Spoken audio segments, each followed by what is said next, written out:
जय हिंद, नमस्कार साथियों। तो स्वागत है आप सभी को एक बार फिर से हमारे यूट्यूब चैनल नॉलेज उट्स में। तो आज हम लोग बात करने वाले हैं सोशल साइंस 500 प्लस एमसीक्यू का जो सेशन चल रहा था उसमें 200 से आगे के क्वेश्चन को, क्योंकि पिछले 4-5 वीडियो के माध्यम से हम लोग 200 क्वेश्चन कर चुके थे और 200 से आगे का क्वेश्चन बाकी बचा हुआ था। तो इस सेशन के अंतर्गत आज हम लोग उसी से आगे के क्वेश्चन पर चर्चा करने वाले हैं। तो बिना टाइम वेस्ट किए चलते हैं अपने क्वेश्चन पर और बाकी बात करते हैं अपने क्वेश्चन पे। तो यहाँ से हमारा पहला क्वेश्चन है कि वल्लभ भाई पटेल को सरदार की उपाधि किस आंदोलन के दौरान दी गई। तो वल्लभ भाई पटेल को सरदार की उपाधि दी गई थी वो बारडोली आंदोलन के दौरान। अगला क्वेश्चन है हमारा क्वेश्चन नंबर 2, निम्न में से किसे सीमांत गांधी के नाम से जाना जाता है। तो सीमांत गांधी के नाम से जाना जाता है खान अब्दुल गफ्फार खान को। ऑप्शन सी क्या होगा हमारा सही आंसर। खान अब्दुल गफ्फार खान को सीमांत गांधी के नाम से जाना जाता है। क्वेश्चन नंबर 3 है हमारा, यहाँ भारत सरकार अधिनियम 1919 को डॉट डॉट डॉट के नाम से भी जानते हैं, यानी भारत सरकार अधिनियम 1919 को किस नाम से किस नाम से भी जानते हैं। तो इसको और दूसरे नाम से जाना जाता है वो मॉन्टेग्यू चेम्सफोर्ड योजना के नाम से जाना जाता है। इस क्वेश्चन का क्या होगा सही आंसर, मॉन्टेग्यू चेम्सफोर्ड योजना। अगला क्वेश्चन है क्वेश्चन नंबर 4, अंकोर वाट मंदिर का निर्माण किसने कराया। तो अंकोर वाट मंदिर का निर्माण करवाया था, तो वो करवाए थे ऑप्शन बी हमारा जो है सूर्यवर्मा द्वितीय, वही क्या है इनका निर्माण करवाए थे अंकोर वाट मंदिर का, इसलिए इस क्वेश्चन का सही आंसर होगा ऑप्शन बी सूर्यवर्मा द्वितीय। नेक्स्ट क्वेश्चन है क्वेश्चन नंबर 5, बोल सेविक दल का कार्यक्रम अप्रैल थीसिस किसने लिखा। तो जो बोल सेविक दल का कार्यक्रम था अप्रैल थीसिस उसको लिखे थे ऑप्शन सी लेनिन ने। किसके ने लिखे थे, वो लिखे थे लेनिन ने। ऑप्शन सी हमारा सही आंसर होगा इस क्वेश्चन का। नेक्स्ट क्वेश्चन है क्वेश्चन नंबर 6, अंतर्राष्ट्रीय मजदूर दिवस कब मनाया जाता है। तो अंतर्राष्ट्रीय मजदूर दिवस 1 मई को मनाया जाता है। और अगला क्वेश्चन है यहाँ से क्वेश्चन नंबर 7 हमारा, समाजवादियों को बाइबिल किसे कहते हैं।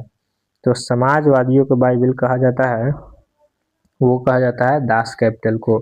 समाजवादियों को बाइबिल कहा जाता है दास कैपिटल को। नेक्स्ट क्वेश्चन है हमारा क्वेश्चन नंबर 8, रक्त और लौह की नीति का अवलंबन किसने किया था।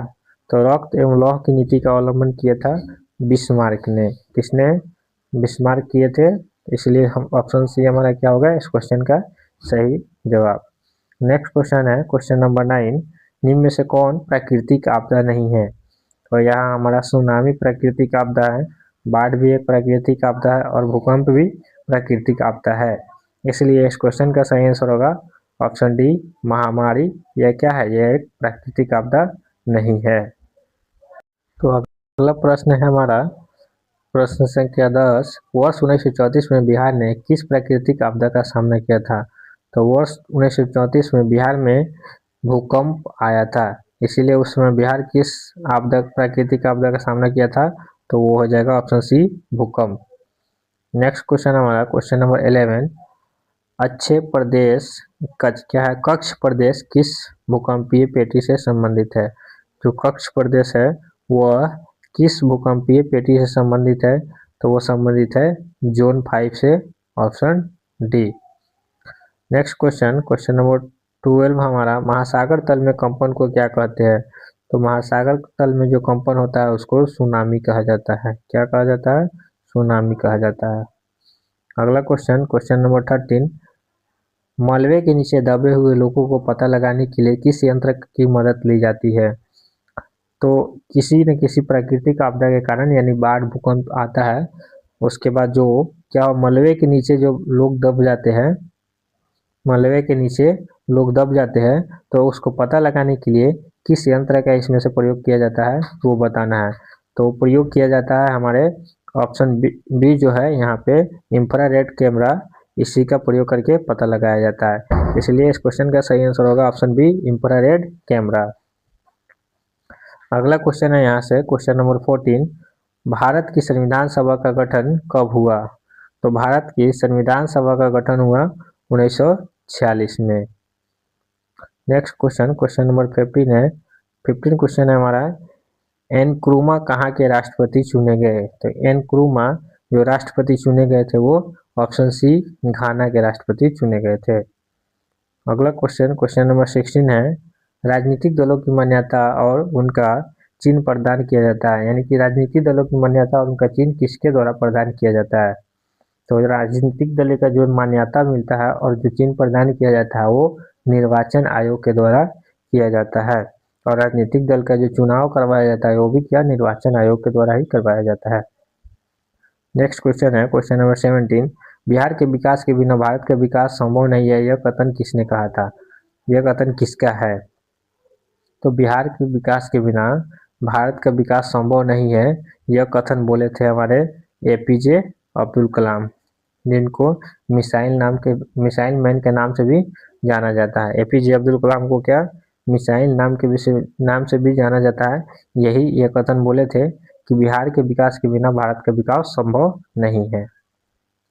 अगला क्वेश्चन है, क्वेश्चन नंबर 18, भारत में योजना आयोग का गठन कब हुआ? तो भारत में योजना आयोग का गठन 15 मार्च 1950 में हुआ था। कब हुआ था योजना आयोग का गठन? तो 15 मार्च 1950 में। क्वेश्चन नंबर 19 है, कृषि का विकास करना किस पंचवर्षीय योजना का मुख्य उद्देश्य है? तो कृषि का विकास करना पहली पंचवर्षीय योजना का मुख्य उद्देश्य है। इसके अगला क्वेश्चन है, क्वेश्चन नंबर 20, मानव विकास रिपोर्ट का प्रकाशन निम्न में से किसके द्वारा किया जाता है? तो मानव विकास रिपोर्ट का प्रकाशन इसमें से ऑप्शन सी यानी यूएनडीपी के द्वारा किया जाता है। किसके द्वारा? तो ऑप्शन सी यूएनडीपी के द्वारा। क्वेश्चन नंबर 21 है, भारत का पहला मानव विकास रिपोर्ट किस प्रधानमंत्री द्वारा जारी किया गया था? तो भारत का जो पहला मानव विकास रिपोर्ट है वह जारी किया गया था अटल बिहारी वाजपेयी के द्वारा। अटल बिहारी वाजपेयी जो प्रधानमंत्री थे उन्हीं के द्वारा क्या भारत का पहला मानव विकास रिपोर्ट जारी किया गया था। यहाँ से अगला क्वेश्चन हमारा क्वेश्चन नंबर 22, गरीबी के कुचक्र की धारणा किसने दी? तो गरीबी के कुचक्र की धारणा दिए थे रैगनर नॉर्क्स ने। गरीबी के कुचक्र की धारणा किसने दिए थे? तो वो दिए थे रैगनर नॉर्क्स ने। नेक्स्ट क्वेश्चन है, अगला क्वेश्चन, क्वेश्चन नंबर 23, भारत की सर्वाधिक प्रति व्यक्ति आय वाला राज्य कौन है? तो हमारे भारत की सर्वाधिक प्रति व्यक्ति वाला आय वाला राज्य है वो है हमारा गोवा। ऑप्शन बी क्या है? गोवा। गोवा का आय क्या है? प्रति व्यक्ति आय क्या है? सबसे अधिक है भारत में, इसलिए भारत का सर्वाधिक प्रति व्यक्ति वाला आय राज्य कौन है? तो वो है गोवा। नेक्स्ट क्वेश्चन है, क्वेश्चन नंबर 24, वर्ष भर में किसी देश में अर्जित आय की कुल मात्रा को क्या कहते हैं? तो वर्ष भर में किसी देश में अर्जित आय की कुल मात्रा को कहा जाता है राष्ट्रीय आय।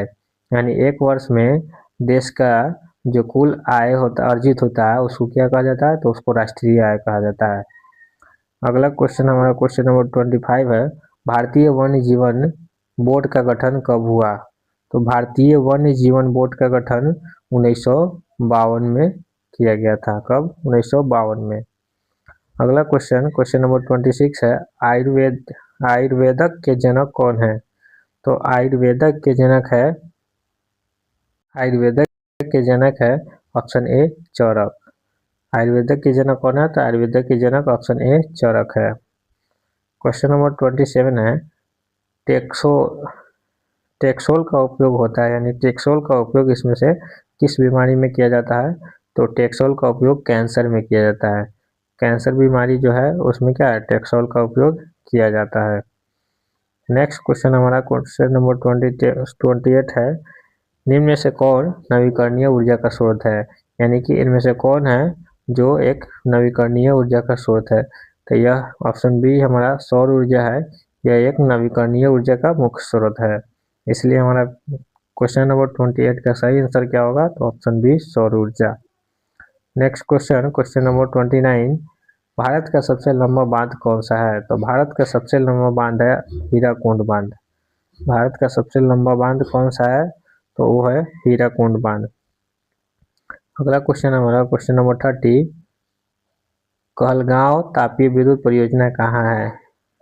कहलगांव तापीय विद्युत परियोजना कहाँ है? तो वो है ऑप्शन सी भागलपुर में। कहलगांव तापीय विद्युत परियोजना है ऑप्शन सी भागलपुर। तो इस क्वेश्चन के साथ हम लोग आज के सेशन को समाप्त करते हैं। ये क्वेश्चन आज के सेशन का आखिरी क्वेश्चन रहेगा, क्योंकि आज का क्लास आप लोग का थोड़ा कम समय का ही हो पाएगा। इसका जो एक सेट इस सेट का जो बाकी का क्वेश्चन रह जा रहा है, बाकी का 50 क्वेश्चन, उस क्वेश्चन को हम लोग अगले सेशन यानी कल के अगले सेशन में कंप्लीट करेंगे। और एक सेशन के अंतर्गत हम लोग टोटल 80 क्वेश्चन करते हैं, यानी एक सेट में 80 क्वेश्चन को पूरा किया जाता है, जिसमें से हम लोग आज के सेशन में 30 ही क्वेश्चन किए हैं और कल के सेशन में बाकी बचे 50 क्वेश्चन को कवर कर लेंगे। फिलहाल के लिए आज हम लोग इतना ही पे इस सेशन को बंद करते हैं और मिलते हैं फिर कल दूसरे सेशन के साथ और बाकी बचे सारे क्वेश्चन के साथ। जब तक के लिए जय हिंद, थैंक यू एंड धन्यवाद।